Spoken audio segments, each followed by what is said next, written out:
Mutual fund सही है क्या सही है? Is it really true that all mutual funds are good? Which mutual funds are good for you? Let us see.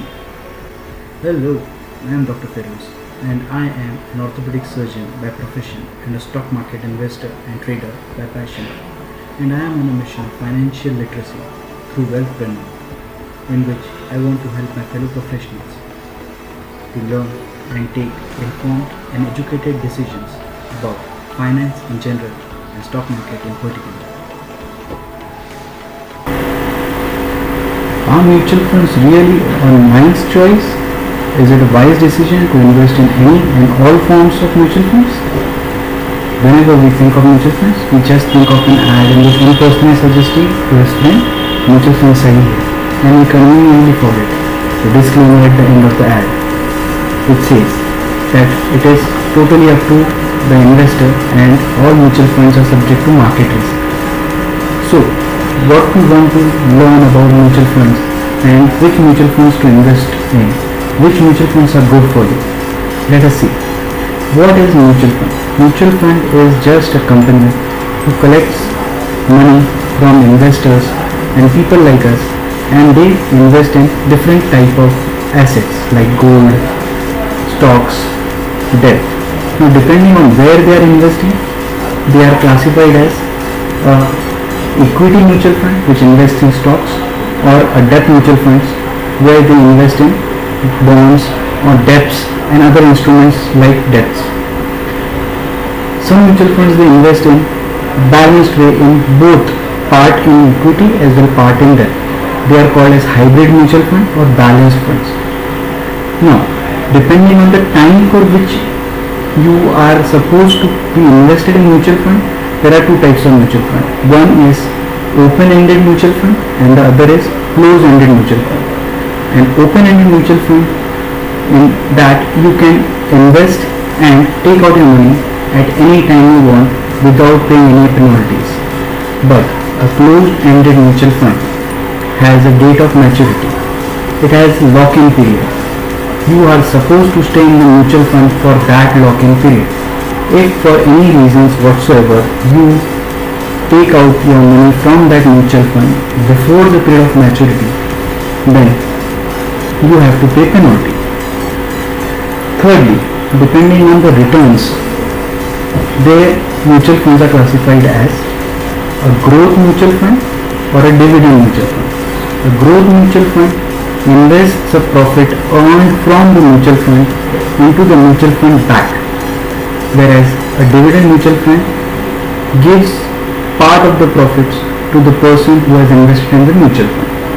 For wealth creation, a growth mutual fund is better than a dividend mutual fund because it helps in compounding of our returns. Now the most important part and the most important classification which we must see is depending on from where we buy the mutual fund. The mutual funds are classified into regular mutual funds and direct mutual funds. The regular mutual funds are mutual funds which you see the advertisements of, or people come to you and advise you to buy. Before 2003, regular mutual funds were the only ways of investing in mutual funds. In it, a person was appointed. He was supposed to distribute those mutual funds to different people, and for that he used to get a commission. After 2013, the system changed and people were allowed to directly buy mutual funds from the mutual fund houses. These mutual fund plans had exactly the same stocks, the same manager of the fund, everything was same except we don't have to pay any commission in direct mutual fund plan. Now whenever we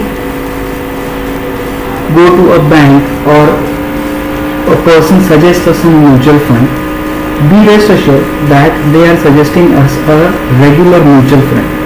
Why are they putting so much effort and time and advising you to buy a mutual fund? It's simple, because they are getting a commission. Now whenever you say that you are pushing me to buy this mutual fund, or you are advising me because you are getting a commission. So the most common reasons they say is commission is not paid by you, commission will be paid by the company, so you don't lose anything. Second thing which I commonly get to hear is, why only 1% commission you have to pay? That is very small amount, very meager amount as compared to the returns you might get in mutual funds. So let us see what this 1% constitutes to. If you are investing a lump sum amount of 10 lakhs in, let us consider an example. If you are investing in SBI blue chip funds, which is a very good fund. Now this is not an investment advice, it is just an example. So if you are investing 10 lakh rupees for a period of say 5 years in an SBI mutual fund, blue chip mutual fund, then the return at the end of 5 years we get through a regular plan will be close to 24 lakh 10,500 rupees. And same amount if we are investing in a direct mutual fund, then the returns at the end of 5 years will be 25 lakhs 23,700 rupees. So a 1% difference will lead to our loss of 1 lakh 13,000 rupees approximately over a period of 5 years. Now if we are investing in a SIP, like a systematic investment plan, and we are investing just 10,000 rupees for a period of 20 years in a mutual fund, then the return at the end of 20 years which we get through a regular fund will be close to 2 crore rupees. Now this amount is very good amount, no doubt about it.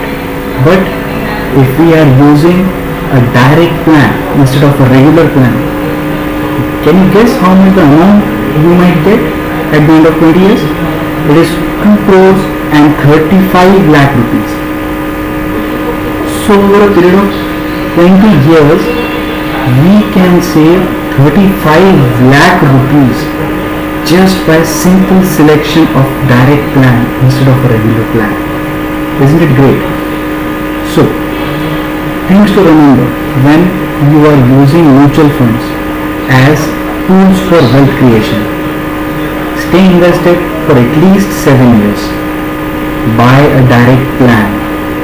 And third, take growth option instead of dividend option. Thank you.